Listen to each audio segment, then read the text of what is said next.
Damn, this show is underrated. Mystery Incorporated, a topic I've already made 2 videos about, but still deserves more.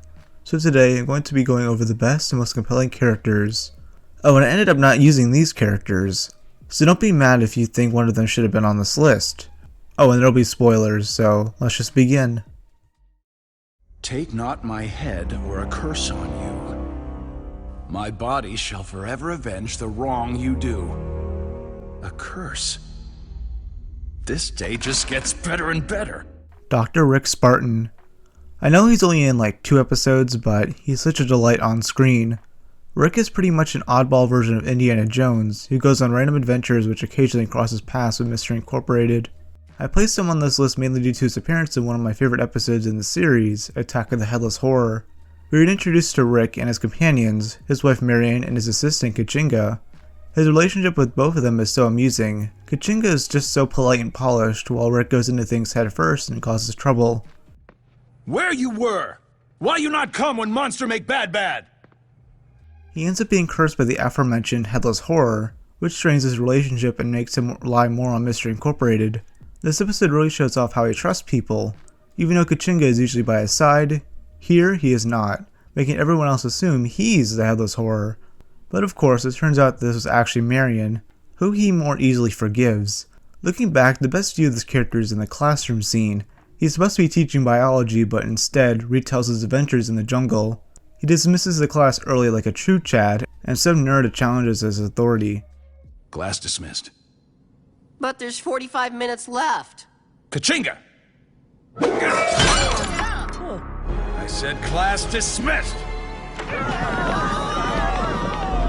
I love the fact that Kachinga is able to bring a spear inside of a high school post-Columbine. They appeared a season later in the episode, The Devouring, where they try to hunt down the elusive gluten demon. It shines a light on the friendship he and Fred have, showing how well they work together, and he's played brilliantly by James Patrick Stewart, who has done some other interesting voice roles. You don't like Crybaby Clown? That hurts my feelings. Maybe you're just hungry. Drink up! Crybaby Clown. Alright, so take the Joker, make him more batshit insane, and give him a diaper. That's pretty much who Crybaby Clown is. He appeared at a pretty pivotal point in the show, the season 2 premiere. He served as a powerful force that coerced the gang back together after they split apart. Oh, and if his voice sounds incredibly familiar, he's voiced by Mark Hamill, the greatest voice actor of all time. I'm not over-exaggerating when I say that. He's pretty much a baby-themed terrorist who takes over the town due to his arsenal of gadgets, mainly his badass-looking buggy. He's pretty unique due to how hard it is to capture him. It literally takes 3 episodes.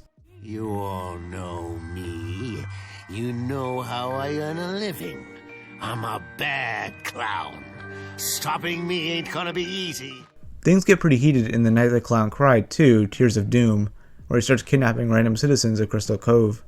And this leads to one of the greatest scenes in Mystery Incorporated, where he literally hijacks a plane and plans to take human cargo to Clown Town, which by the sounds of it is either Hollywood or Orlando, and he has a show off with Fred where they must fly through a thunderstorm.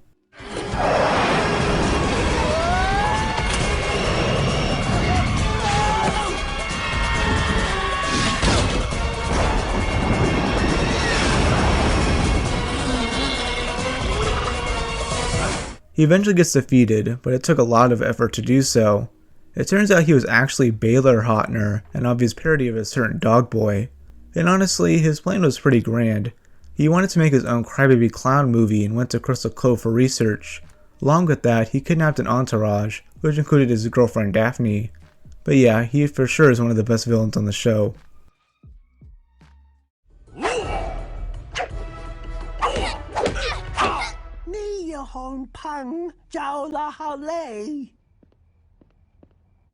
Miley! Shaggy Rogers. The living meme himself as one of the best adaptations in the show. Shaggy's pretty much an awkward dumbass who wants to stay out of trouble and eat weird shit with his dog. And he keeps trying to maintain that lifestyle while Velma tries to constantly get that D. But he won't budge, so she tries to change him. I honestly don't blame the guy. He knows what makes him happy and needs time to change. Not only is he emotionally complex in this series, but he also has the best voice actor for the character. Casey Kasem was pretty good for the role, yet Matthew Lillard absolutely defined Shaggy. And yes, he's the guy who played him in the live-action movies. He just fits super well. Do I look like the kind of nerd that plays Crypts and Creatures? Crypts and Creatures? Isn't that the nerdy fantasy role-playing game that nerdy nerds play? Like, Okay, fine. Like, yeah, I was a closet CNC player. Also, I need to point out how many amazing things he does in this series. He helps defeat an entire army of goons, drives a tank through a neighborhood, and gets to make out and cuddle with Daphne. Damn, he really cucked Fred, huh? He's also able to maintain a stable relationship with Velma despite the fact that he broke her heart. And honestly, he has great chemistry with everyone else in the group. The only reason he isn't super close to number 1 is because I wish he had a greater role in the show, though they give a lot more spotlight on Scooby, who I never really cared for as a character. He's fine, but him and Shaggy is what makes them great. Huh? You can still swing by my trailer a little later on, shaking in my hand. I'll show you how I can open dog food cans with my fancy can opener tooth. Like, ew. Don't go making friends, Hot Dog Water. I put you in there as my eyes and ears. You do as I say. And definitely don't side with Mystery Incorporated. Their days are numbered. Mr. E. Starting out as a somewhat asshole voice who gives out clues to Mystery Incorporated, Mr. E ended up becoming a surprisingly layered anti-hero. He mainly popped up when the gang was stuck on a mystery or needed some clues for the main overarching one. But over time you learn that he has a huge connection with that mystery, because he's one of the missing kids who disappeared. In Season 2, they made him one of the main supporting characters, since his childhood best friend, Pericles, persuades him into trying to find the cursed treasure together. To a future of unimaginable wealth. To the treasure, for with it we shall rule the world. A meeting of this momentous importance deserves some mood music. Hey, look at me. I'm sitting here sad and lonely with... And he's as involved with it as Pericles, even attempting to bomb his own company to get the pieces of the planispheric disk. But he soon realizes the errors in his ways, after Pericles treats him like a human perch. Pericles himself gets more insane, which majorly pisses off Ricky. He would have gotten rid of the bird if electro-cobra venom wasn't injected into his spine. Yet up until the finale, we were led to believe he was still villainous, while at the same time being forced to cooperate with his enemy. But after seeing how murderous Pericles has become, he finally becomes a good man again.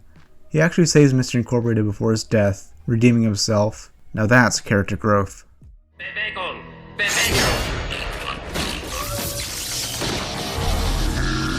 to go, Mr. E! Run, kids! Get out of here now! Until the entire Darrow family disappeared one Halloween and was never seen again. Moving on. Velma Dinkley. Usually she's pretty boring in all of her adaptations, but not in this show due to one change that made her really damn sassy, up to the point where she gets fresh with everyone. And this adds to how she is as a person. She's constantly skeptical about everything around her, always trying to find the answer. She's not the typical nerd archetype like in other shows. Yes, Velma is smart, but at the same time, she's blind to many other things. Just with Scoob gone, there's like this big hole in my life that I just don't know how to fill. Huh? Ramadomadoo! She has a hard time trusting people, yet also wanted to change Shaggy. And even though she has issues with trust, it conflicts her when she doesn't tell the rest of the gang that Angel is actually Cassidy Williams. It's a huge secret that makes others not trust her. Oh, and did I mention that she's sassy? Strategize about new places to put parking meters. I know a place you can put another parking meter. That sign's broken. But it's a painted sign. Part 1 of 12. I mean, I know he's complicated. No, he's not. An arc that you really didn't pick up until rewatches how Velma isn't able to explain the supernatural.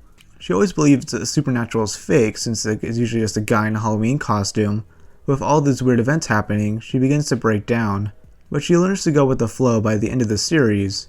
Also, she has an amazing relationship with Marcy, aka Hot Dog Water, which was unexpected, and I appreciated how subtle it was.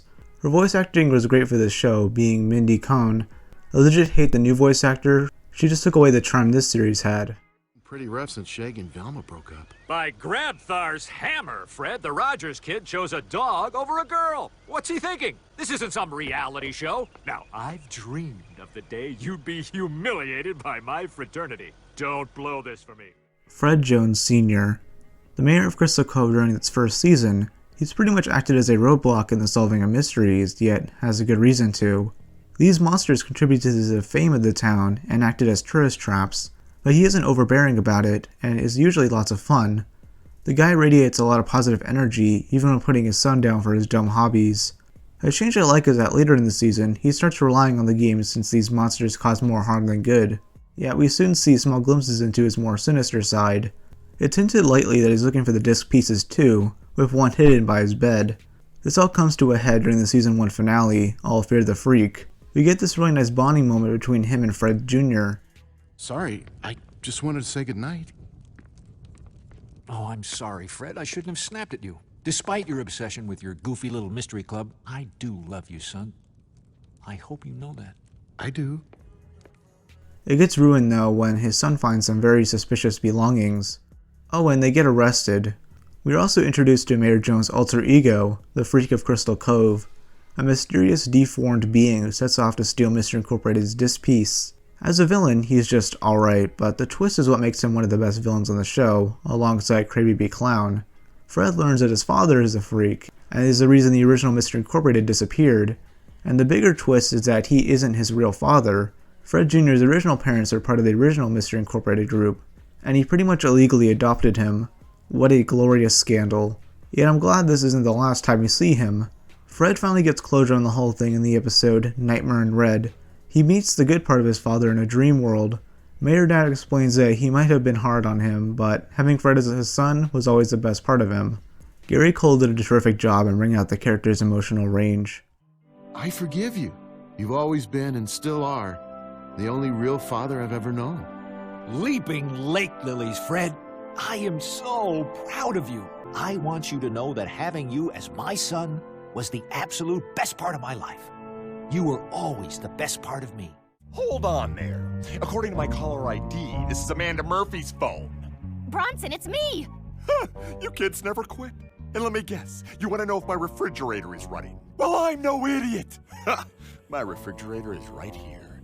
That'll teach him. Sheriff Bronson Stone. I was actually going to place him at number 1 just for how hilarious he is, and because Patrick Warburton's performance, but he technically isn't as important to the plot. Plus of 3 I picked over him in more character growth. But it doesn't mean Sheriff Stone is a meaningless character or anything. Far from that. He's the main source of comic relief and is a bi icon. I'm only slightly joking. He clearly loves both the mayors from the show. The comedy comes from his inherent serious nature, since he's the main force of law upon the town. Plus he's pretty damn built. But in reality, he's a goofball who barely gets the job done. In fact, he even catches the wrong guy on multiple occasions. Some of the funniest episodes happen to be the ones where he's the most involved, like Battle of the Humongonauts, Dead Justice, Web of the Dreamweaver, The Gathering Gloom, and Aliens Among Us. He also has good dynamics with the rest of the cast. He has a love-hate relationship with Mr. Incorporated, mainly Fred since his dad was the boss. Well, that'll be our powwow, man. Where do I set up my smoker? Fred. If you weren't my boss's son, I would not hesitate to make you disappear. Forever. I believe you. Sheriff Stone did develop a bit during season 2 with his new boss, Janet Nittles. He first doesn't even like the fact that she was elected, but soon grows fond of her after bothering to know her name. And because he's a Chad, the guy has 4 kids of her and names them after 80s action heroes. I was actually going to show my favorite moment from him, but it's really hard. I mean, what would I pick? Each episode he's in is a quotable line. We're on a stakeout. In a patrol car? Yes, now move along. Nothing to see here. Hey, how are we supposed to make incredibly bad and stupid decisions that will wreck the rest of our lives over here with all that noise? Quiet, long hair.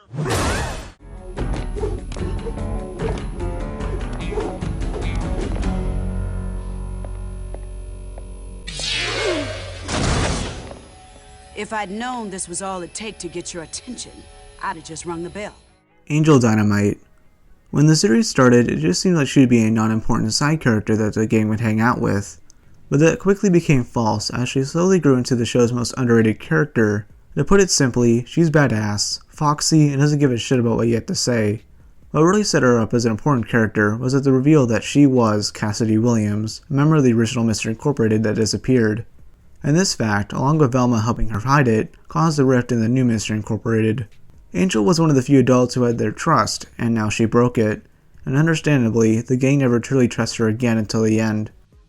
And it will happen to all of you if you don't stop. Forget about the planispheric disc. Give Pericles your piece or Mr. E. I don't care. The mystery is over. Let it end tonight. You lied to us, Angel. You've been lying to us from the beginning. Both sides are in the right and wrong about this, but for a long time they never really talk again until the infamous episode, The Midnight Zone. Robots called the Kriegstoffe bots begin attempting to assassinate her, which fails because she's awesome. The gang teams up with her purely to solve the mystery, yet slowly gain trust back with each other. There's a chance they might not survive until one sacrifices himself. She volunteers with no question asks, did she survive? Most likely not.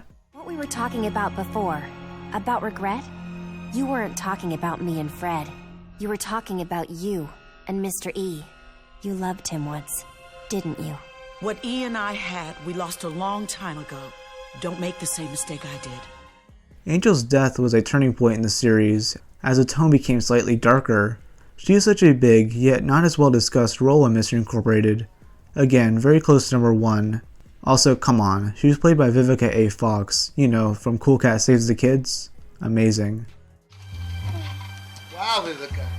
It's such a beautiful day. Oh, it sure is, Eric.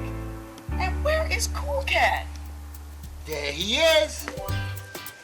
My new brothers are gonna teach me a move called Happy Tapioca. I don't know what it is, but apparently, I'll be blindfolded and submerged in pudding. See you around. I can't wait to get Johnny. Johnny! Fred Jones Jr. To me, he's the main character, not Scooby despite his name being in the full title. Fred has the most growth between both seasons.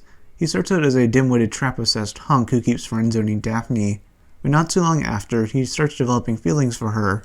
He cares, but because he's Fred, he doesn't show his emotions like other guys. But he does show his emotions for traps, something he reminds Daphne he loves equally. She's sort of fine with this, it's who he is. They actually start dating and grow for one another, but Fred becomes obsessive, which Daphne finds out is for a pressing reason. I'm sorry for being so obsessive lately. It's just that people around me, people I care about, I keep losing them. I guess I'm afraid of losing you too, Daph. You're never going to lose me, Fred. They, quote-unquote, get engaged and decide to get married after high school. But that changes once Fred finds out the truth about his parents. Even after Daphne joins the gang again, she just wants to be friends. I actually like this relationship. Just friends, but they both keep accidentally showing they still like each other. Of course, by the end of the show, they're a couple again, but it all comes together. Fred is just very complex. He has a mysterious past, doesn't know who he can trust, and wants to protect those around him. And even after things seem fine with his real parents coming back into his life, they aren't. He finds out that they aren't any better than his fake dad, maybe even worse. I guess I secretly hoped you guys might not try to steal the pieces from us, but I guess I always knew you would. Which leaves me with only one thing left to say. Real mom, real dad, don't expect me home for dinner. Ever. He's also a huge optimist. The only time he's really a downer is in the season 2 premiere, after failing to find his folks and losing to Crybaby Clown. Not only is he the leader of Mr. Incorporated, but he leads the whole show. It wouldn't be the same without this specific characterization. Also, let's give it up to Frank Welker for voicing Fred since the original 1960s show. Don't be afraid, Scooby. I've no reason to hurt you. I have what I came for. The mayor's piece. You have it. 2 down, 4 to go. Professor Pericles. Played by Udo Kier, this amazing overarching villain steals the show in so many episodes. And to think that he mainly started out as a slight supporting anti-hero. He debuted in the season 1 episode Howl the Fright Hound as a warning to Fred, eventually appeared in Where Walks Aphrodite as a hero turned twist villain, which properly set up his role in upcoming episodes. After stealing the Mayor Jones piece to the disc, he sets out to find the others and manages to steal 2 more. But over time he grows more and more deranged, leading to his eventual downfall to the treasure that he so sought. One of the things I really like about him is his intellect and design. He's an African gray parrot who relies more on his smarts than his physical strength. Yet both seem to be useful to him since the bird brutally murders Ed Machine with nothing but his talons. Say what you want to say, Pericles, then get out of my house. Dear Ed, you misunderstand. I don't want to say anything. He is old, calculating, and doesn't feel guilt at all. He doesn't care who dies, as long as he gets what he wants. He even calls for the mass murder of an entire town, which would have happened if not for a riot. What makes him an amazing villain is a dedication. He does all of that for the glory, for that damn cursed treasure. He is easily manipulated by it and becomes a worse being because of it. In better words, he's becoming more animalistic. Pericles is one of the best Cartoon Network villains I can think of. After all these years, I am unstoppable! Dude, somehow that parrot just keeps on getting creepier.